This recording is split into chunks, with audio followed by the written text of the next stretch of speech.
Hi, everyone. This is Dr. Margaret Paul. I'm a best-selling author and the co-creator of the very powerful self-healing inner bonding process, as well as the downloadable Self-Quest program that teaches inner bonding in a very, very in-depth way. Both of these are recommended by actress Lindsay Wagner and singer Alanis Morissette, who use the inner bonding process in their own lives. And I've written a whole bunch of books on the inner bonding process, some of which have been bestsellers. And I've been working with individuals and couples and teaching classes and seminars for over 47 years now. Now, I knew when I was a child that I wanted to be a therapist. And so, of course, I studied to do that. And I trained as a traditional psychotherapist for 17 years. But I was not at all happy with the results of traditional psychotherapy. And I started to realize that, first of all, there's no real healing without a spiritual connection. And traditional psychotherapy does not teach people how to have that. And there were many other things missing from traditional psychotherapy. So I wasn't happy that people needed to come to me every time they were upset about it. I really wanted a self-healing process that people could learn and that they could turn to at any time. And so I started to pray for a teacher or something to come into my life that would help me to discover this process. And that's when I met Dr. Erica Chopich. She's the co-creator of Inner Bonding and my best friend. And she had half the process, and I had half the process. So, of course, we had to meet and put this together. And that was 31 years ago. So inner bonding has been evolving for that period of time. It's become an extremely powerful process. Before inner bonding, I had gone to so many different kinds of therapists. I had done every kind of therapy imaginable. And I still did not have the inner peace and the joy that I knew was possible in life. And it's with inner bonding that I've discovered the key to this. And I've also discovered how powerful this process is in terms of relationships. And, relationships are vital to our lives. We're not meant to be alone. We learn, we grow most deeply in relationships. And yet, because most of us grew up with relationships that were not loving and that were dysfunctional in many ways, many of us never learned how to create a truly loving relationship. And we don't realize that there's actually one core issue in relationships that cause the most problems. And this is what we call self-abandonment. Most of us learned as we were growing up to abandon ourselves in various ways for very good reasons. Think about when you were little, and did you suffer from some loneliness, from heartbreak, some grief, from some helplessness over how others treated you? Well, these are very, very big feelings, what we call the core painful feelings of life. And there's no way that a little child can manage these feelings. If you felt lonely in your family, if you were physically, emotionally, or sexually abused, you felt very helpless over it and heartbroken over being treated that way, there's no way that you could handle being crushed by the people who were supposed to love you. And so we all had to develop ways of managing our feelings, and we learned how to abandon ourselves. So one of the ways that we learned to not feel these very, very painful feelings is to go up in our head. We focus in our head because the feelings are in our body. And by focusing in our head, we don't have to feel the feelings. But if you imagine like a little child coming to you upset, and you just, have your head in a book or in the computer or something, and you don't pay any attention to the child's going to end up feeling worse. Well, that's what happens on the inner level. because we have an inner child, and the inner child is our feeling self. And so when we're feeling distressed and we don't pay attention, we move away from our feelings rather than towards our feelings with compassion, then we end up feeling worse. So when we stay up in our head, that's a form of self-rejection, self-abandonment. And then another thing many of us learn to do is judge ourselves very harshly. And so when you judge yourself, you're rejecting yourself. You make yourself feel really, really bad, just as if you judged an actual child. If an actual child came to you feeling bad and you judged the child, said, "Oh, you shouldn't feel that way. What's the matter? Get a grip." The child's going to feel really badly. Well, that's what we do to ourselves when we judge ourselves. And then thirdly, we turn to various addictions. If you have a feeling of distress in some way, and instead of managing it, instead of moving towards it with a compassionate desire to learn what it's telling you, you grab a drink or the food or the drug, or you turn on the TV, or you yell at somebody, or you go to your computer, or you turn to porn. Whatever the addiction is, you're using it to avoid responsibility for your feelings. And of course, that makes the inner child feel rejected and abandoned. And then finally, and this really affects relationships, is that we make somebody else responsible. It's like if you have an actual child, and instead of wanting to love and take care of that child, you go around trying to hand that child off to a neighbor or a friend or a relative or whoever to take care of. Of course, that child's going to feel rejected.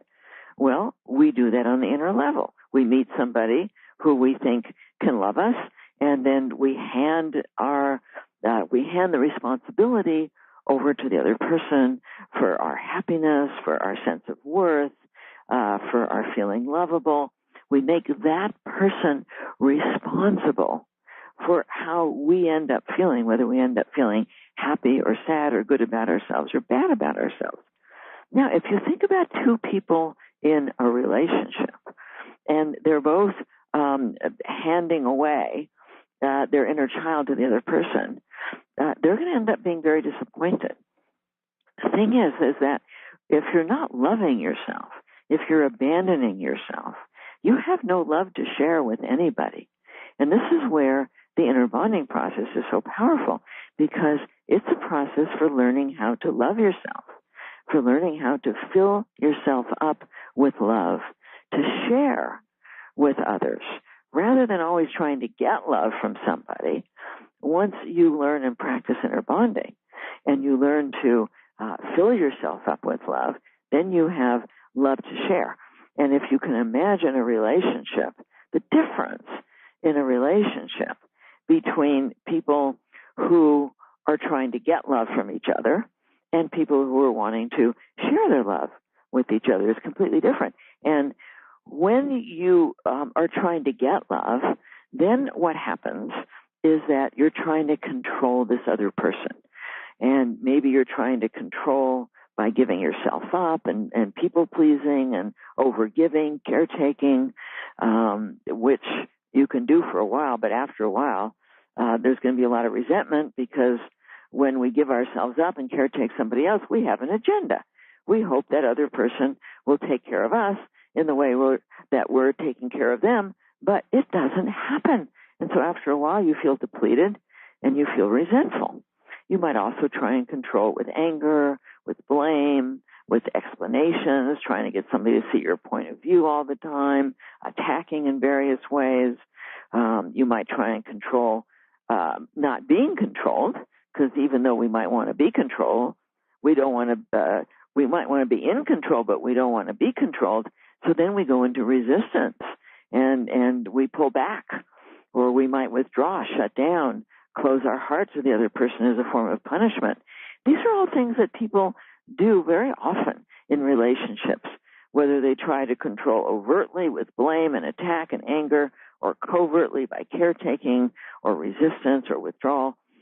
This has a very negative effect on relationships. And relationships get into a system where, for example, one person may be attacking and blaming, and the other person might be shutting down and withdrawing. They're both trying to control, but in very, very different ways. And the more one withdraws, the more the other gets angry, and the more one gets angry, the more the other one withdraws. And you have this system going where there's no love. There's no love happening between these people. Now, this is the result of self-abandonment, because when you abandon yourself in any of these four ways, staying in your head, judging yourself, turning to addictions, making the other responsible, then, as I said, you have to try and control the other person into giving you the love that you're not giving to yourself. Well, I'm sure you can see that this creates big relationship problems. Now, I've worked with people who've been married for many, many years and have been in this system for many years. But when they each decide to learn and practice inner bonding and learn how to take responsibility for their own feelings rather than making each other responsible, even long-term, very distant relationships can heal. It's not instant. It takes some work to learn how to love yourself. But when you really do learn how to love yourself and take responsibility for your own feelings, then you can be with the other person with an open heart. Now, the basis of inner bonding is intention. And in inner bonding, there's only two intentions.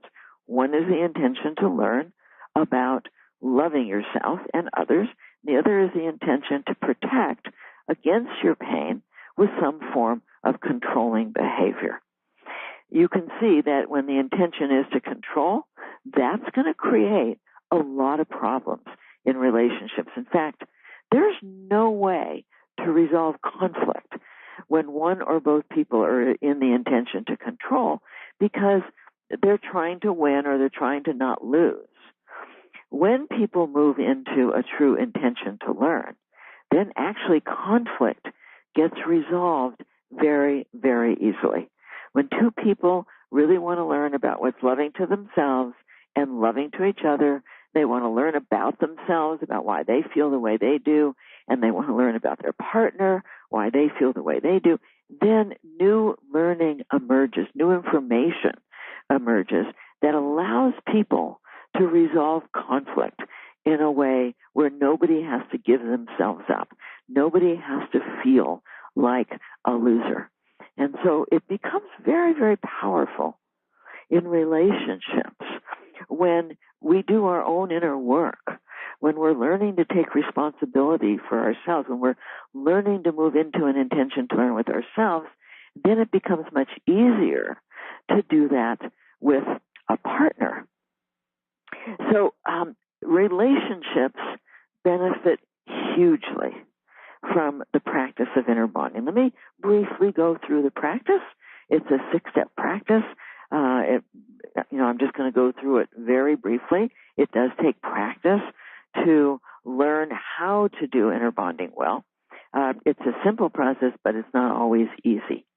So step 1 of inner bonding is your willingness to feel your painful feelings and take responsibility for them.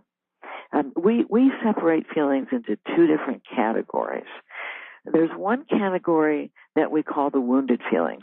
The wounded feelings are the ones we cause by how we treat ourselves badly.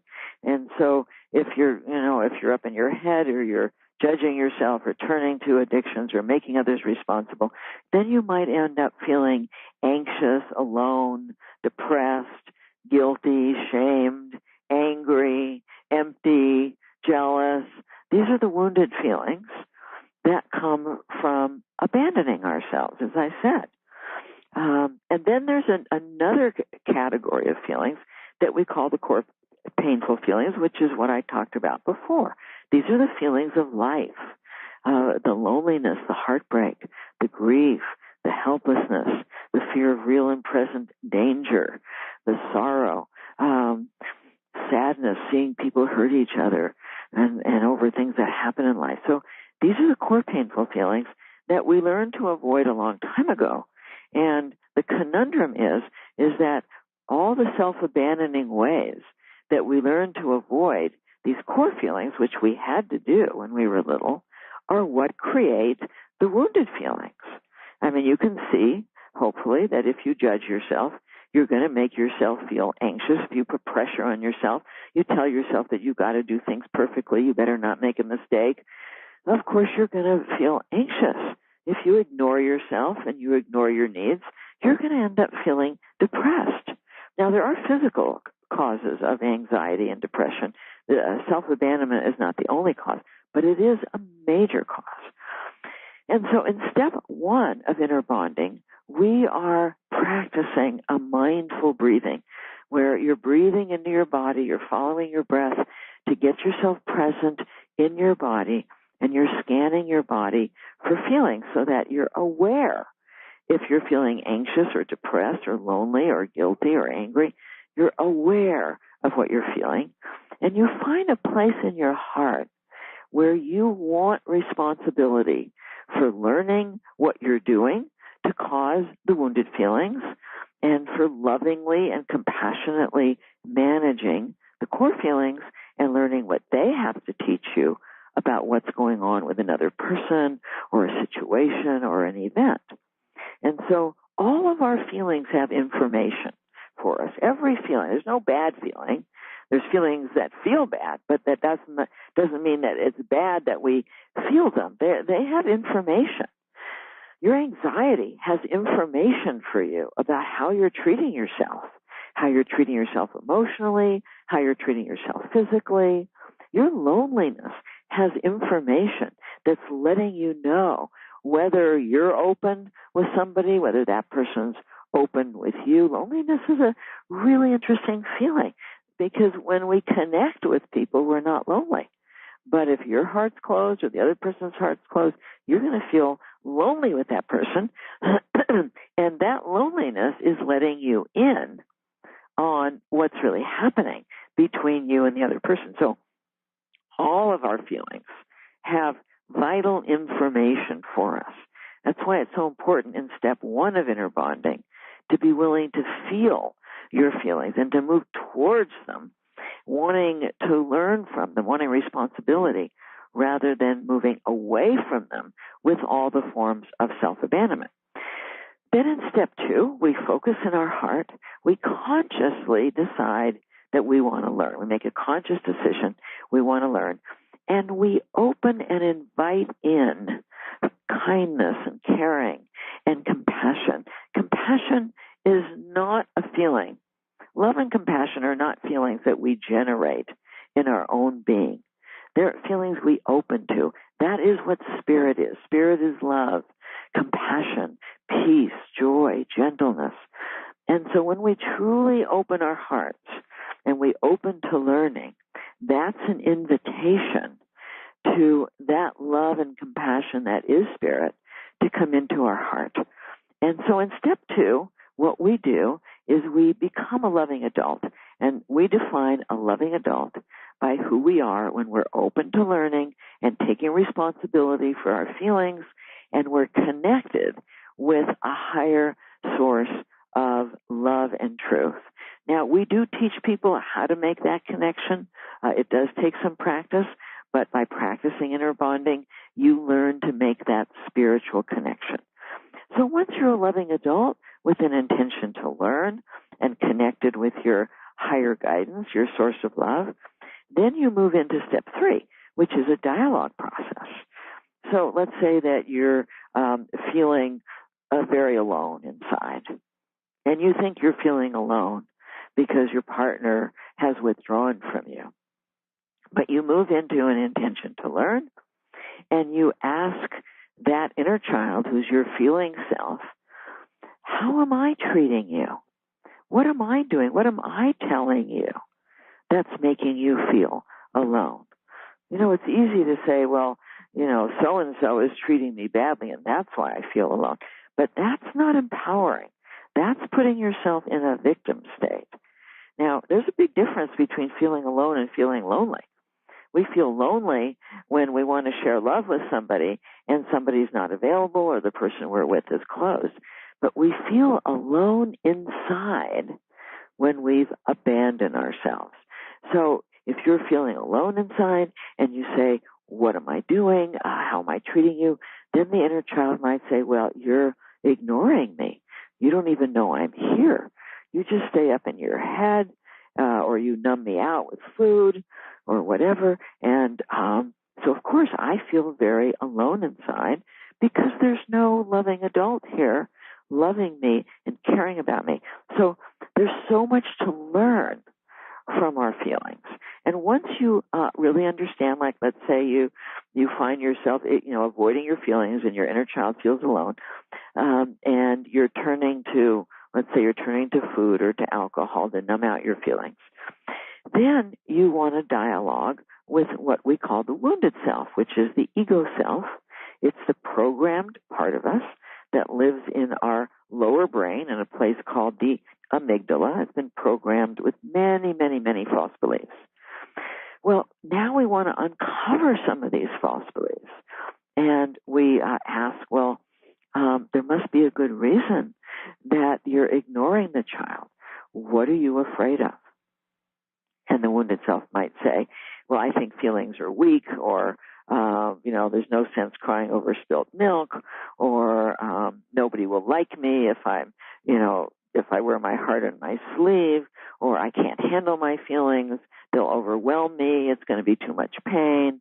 There may be all kinds of beliefs there that may have been true as children, but they're not true as adults, because truly all of us can learn to manage our pain when we learn to connect to a source of love and compassion and bring that kindness and gentleness inside to ourselves. So once we get a full picture of how we're treating ourselves and the false beliefs, then we go to step 4, which is we dialogue with our higher guidance, our higher self, God, whatever that is for you, whatever works for you. And again, we help you learn to do that. And we're asking 2 questions. We're asking, what is the truth about any false beliefs? And what is the loving action toward myself? And we stay open until ideas start to pop into our mind about what's the truth and what's the loving action. And then in step 5, we take the action, whatever it is. Sometimes taking the loving action is very challenging. Sometimes your guidance might say, you got to clean up your diet, or you got to get some exercise, or you got to stand up to your partner and stop giving yourself up and speak your truth, or you need to go back to school, and change jobs. Sometimes it's challenging to take the loving action. But unless you do, you're going to continue to feel abandoned inside. And then once you take the loving action, you move into step 6, which is you go back inside, like in step 1, to see how you're feeling.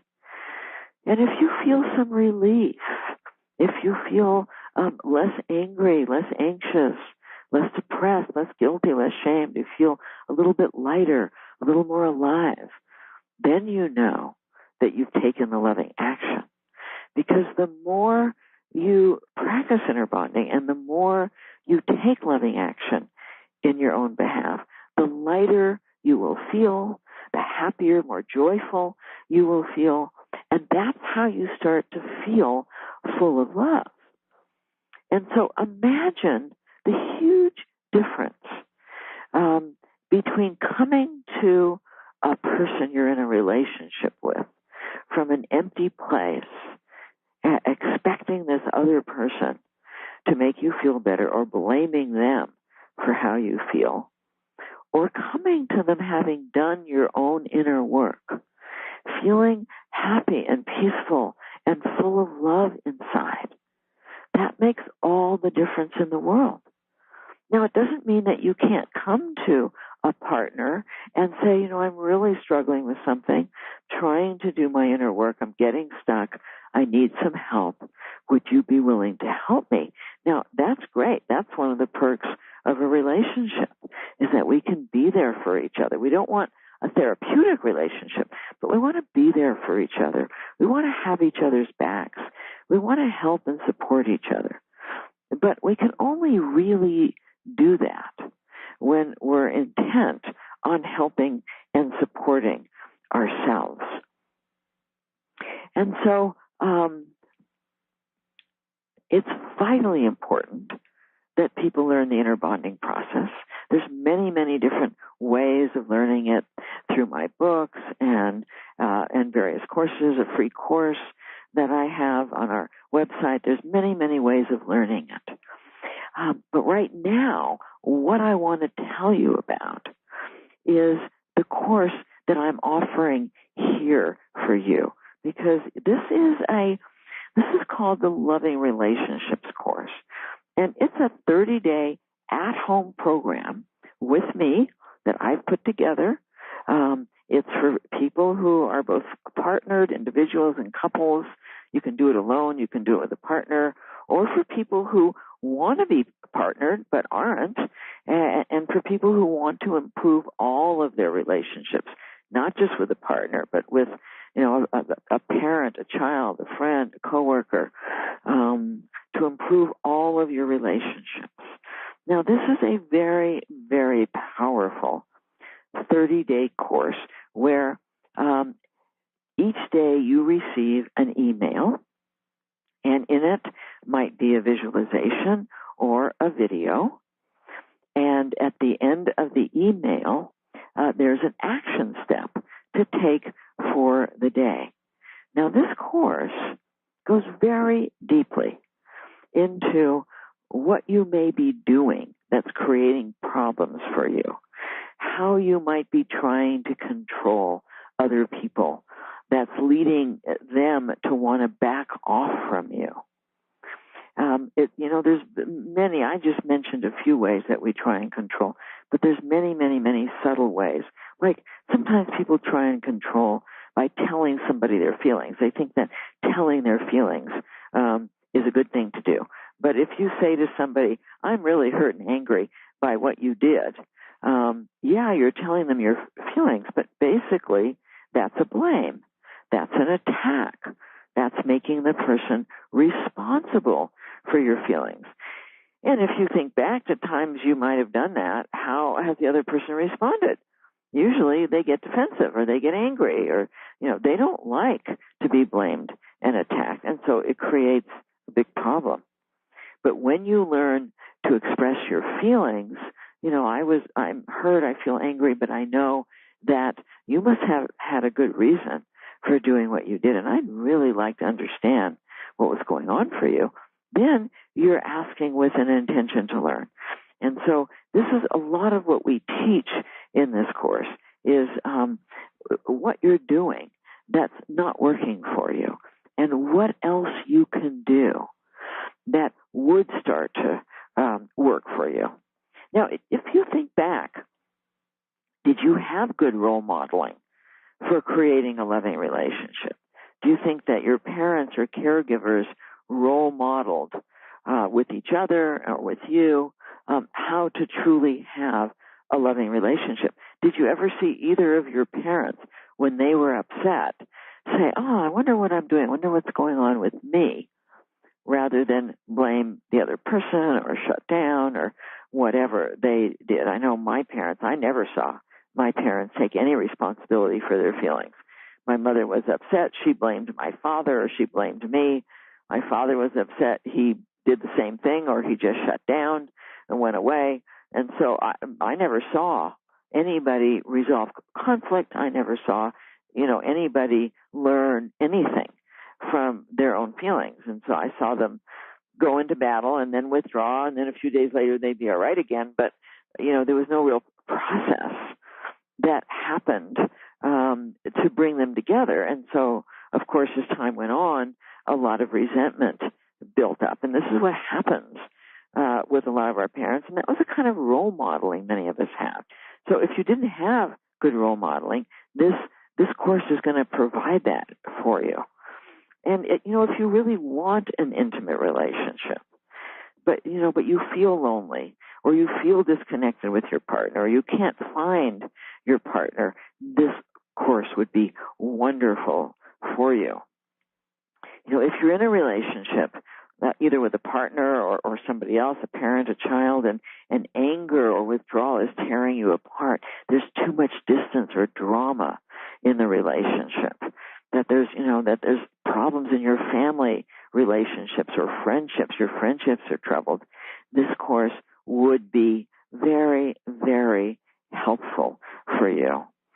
And if you're in a relationship and your partner doesn't want to take this course, you can greatly benefit with it by taking it yourself. Because when one person does their inner work, the whole system changes. Everything changes when one person changes the system. So very often, one person doing the work can completely change the entire relationship. Now, I've gotten great feedback from people who have taken. A man named Dove said, "The most stupendous relationship course.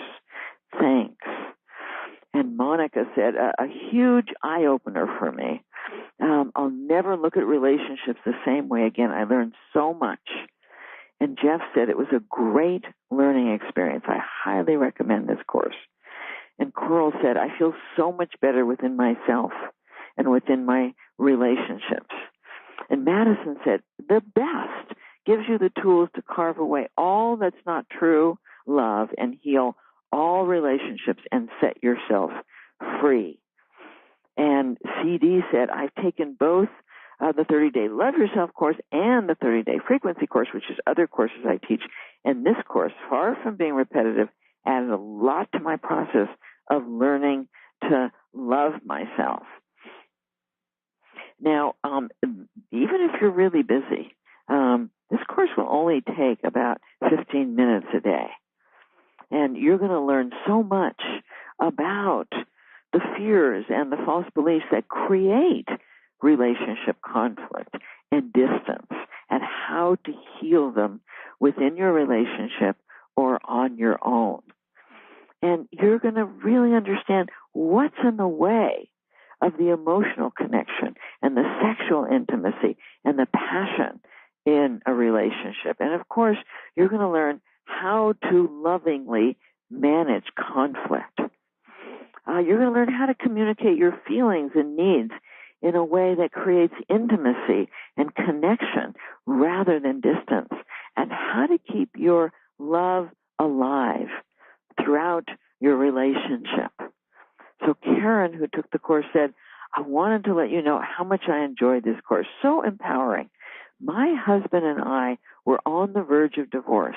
We've not had a yelling, screaming fight since the class began. And then Layla said, I loved the program. It was eye-opening for me. It's simple and affordable, yet very rich, and obviously the collection of a lifetime of experience and hard work from you. And yes, Layla, thank you. It is coming from my lifetime of experience. And so, people do learn in different ways. Some people learn by seeing, some by hearing, some by reading, some in all of these ways. And you will have an opportunity to learn in all of these ways because, as I said, you're going to get the email, which you can read. You'll receive a 2 to 5 minute video or a 3 to 5 minute visualization on most days that will support you in creating a loving relationship or attracting a loving relationship. And these are videos and visualizations that are just for this course. So Nora said, this course was so contentful. It's definitely blessed material that must be my Bible, which is worth waking up in time in the mornings and reading it again and again as a tuning to the new day. And Sharon said, I love the course. I can't wait to read it all over again for another 30 days. Now, that's the thing, is that you're going to be able to download everything. You're going to have this course, all the emails, all the videos, all the visualizations, and you can go through it over and over again as often as you want. Now, Relationships, I always say that relationships are the Ph.D. of personal growth. That means that all of our issues come up in relationships. And we all have issues. There's just no way of growing up in our society unscathed. We've all got issues. And because we were brought up within relationships, and our first primary relationship was with our parents or other caregivers, then when we get into a relationship, that relationship will set off everything that's unhealed. And this is what creates so many problems, because as soon as you're triggered into old pain, you go right into your ways of protecting, which is all the ways of controlling and all the ways of self-abandoning. Well, of course that's going to create problems. That doesn't mean that you're in the wrong relationship. It just means that you need to learn to do the inner work that you need to do to heal these old issues, to heal these old triggers. Lots of times people get together. People have two bottom line issues in relationships.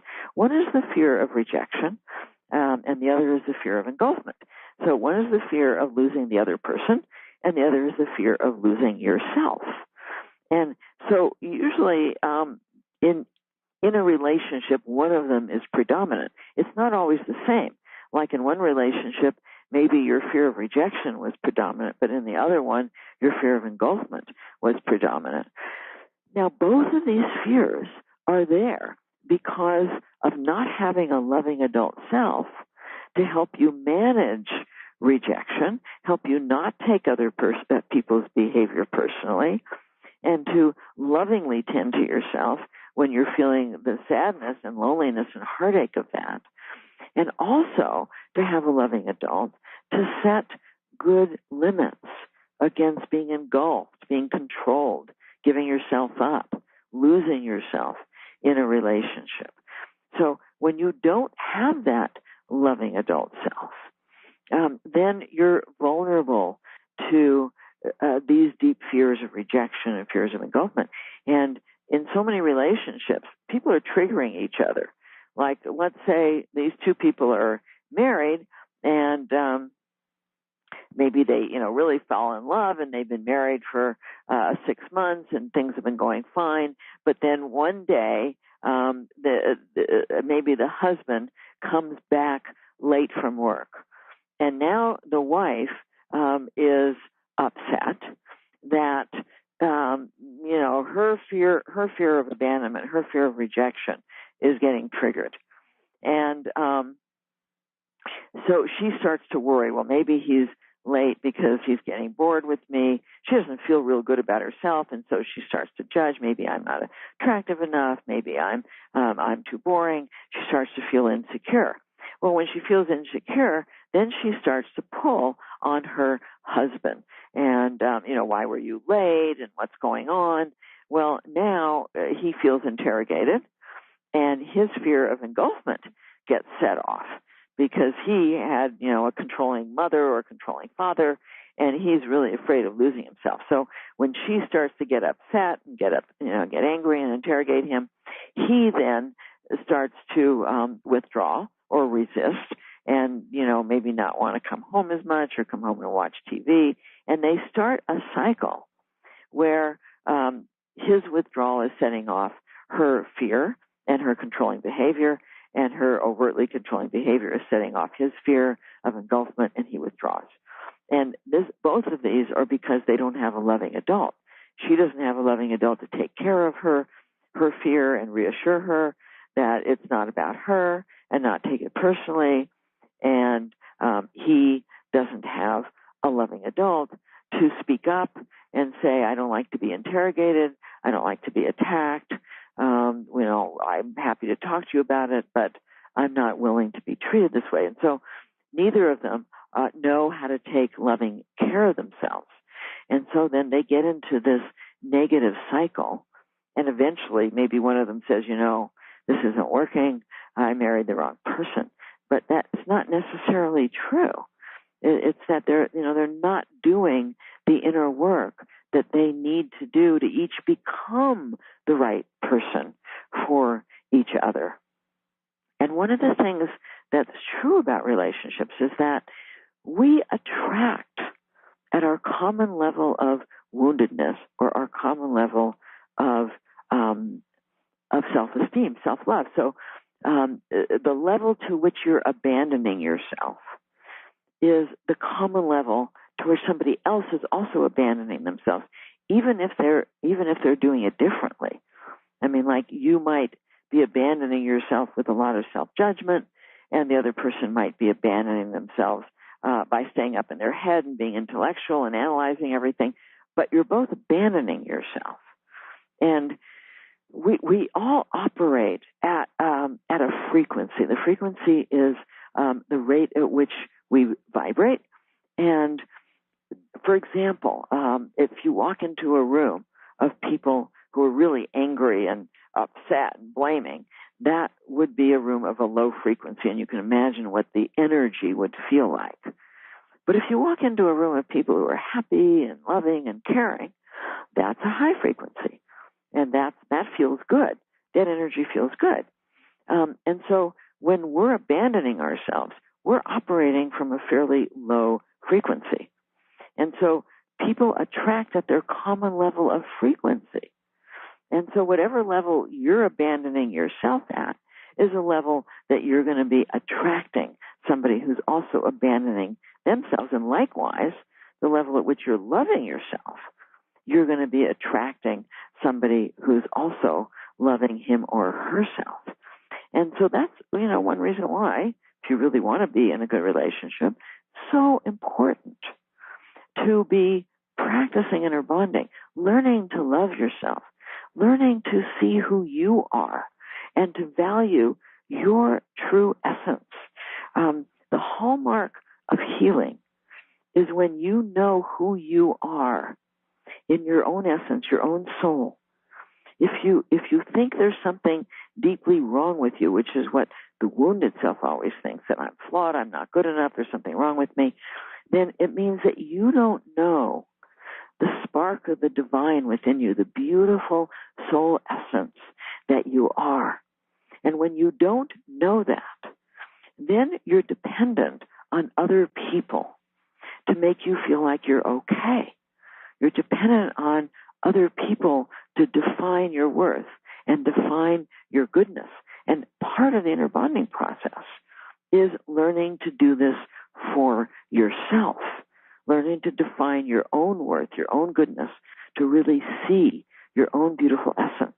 And when you really do know who you are inside, and you really love and value who you are, then you're not trying to control other people into giving you approval and attention and validation. You don't need somebody, for example, to be turned on to you to feel like you're adequate, or to want to spend a whole bunch of time with you, or to compliment you in order for you to feel adequate, because you're bringing that love into yourself. And this is a reason why it's so important to learn to love yourself. And inner bonding is such a powerful process for doing that. And not only that, but like I said about frequency, frequency is really vital regarding connecting with a higher source of guidance, because our higher guidance exists at a higher frequency than we generally operate at. We have to operate, our bodies have to operate at a fairly low frequency to see each other. If our bodies were vibrating like a hummingbird's wings, we wouldn't see each other very well. And so our bodies vibrate at a fairly low frequency. But we can raise the frequency of our energy. And that's where our intention comes in. When our intention is to learn about loving ourselves and others, that raises our frequency to a point of being able to access our higher guidance. But when our intention is to protect against pain with some form of controlling behavior, we lower our frequency. And that's when we can't access our higher guidance. And that's when we're going to attract somebody who's also operating at that lower frequency. So learning to love yourself has so very many benefits. And loving yourself means that you learn to love yourself not only emotionally by being with your feelings, embracing your feelings, and taking responsibility for them, but that you learn to love yourself physically by learning to eat really well and get enough sleep and get enough exercise, loving yourself financially, not putting yourself in debt, earning enough to make you feel safe, loving yourself relationally by taking care of yourself around people, loving yourself organizationally by learning to be on time or to be organized in your life, and loving yourself spiritually by learning how to access that love and that wisdom and that guidance that is always here for us. Now, I did say earlier that feelings like anxiety and depression were not just from self-abandonment. And recent research indicates something that I've actually known for a very long time because I've been very interested in health and nutrition for many, many, many years. And recent research shows that when you've been eating junk food, sugar, processed carbs, pesticides, preservatives, things like that, that what happens is that you disrupt the balance of the gut flora. And there's a major relationship between the gut and the brain, which they're just starting to find out about, that they're not separate. In fact, many people call the gut the second brain. But when you are eating badly, you create a huge imbalance in your gut. And that imbalance creates toxicity. And that toxicity goes up into your brain and can create anxiety, depression. It can create even things like schizophrenia and bipolar disorder. It can create Parkinson's and Alzheimer's. There's so many things that it can create. It also can go into your body. The toxicity can go into your body through what they call leaky gut syndrome, gut permeability, and the toxins go in and affect your organs, and they can cause heart disease and cancer. So part of learning to take loving care of yourself is all of this, is learning to love yourself so much that you want to create a healthy body for your wonderful soul to live in. We all have the most incredible spark of the divine within us. We've all been given incredible gifts. We are all beautiful in our essence. But many of us never learned to know that. We did not get that reflected to us when we were growing up. And instead, we were ignored, rejected, judged, hurt in many, many ways. And so we never got to know who we truly are. And we had to develop that wounded self who is intent on controlling and who comes from that core shame belief that I'm not good enough, so I've got to prove myself all the time. And then because we had to create that part of us, we come to believe that that part of us is who we are. And it's not. This is not who we are. We are our beautiful essence. And by learning and practicing inner bonding, you get to know that. And within this relationship course, you will start to get to know that. And the more you learn to love yourself, the more you will have loving relationships in your life. So I hope that you do yourself the favor of taking this very inexpensive loving relationships course. God bless you. God bless you on your healing journey, and God bless you in your relationship journey.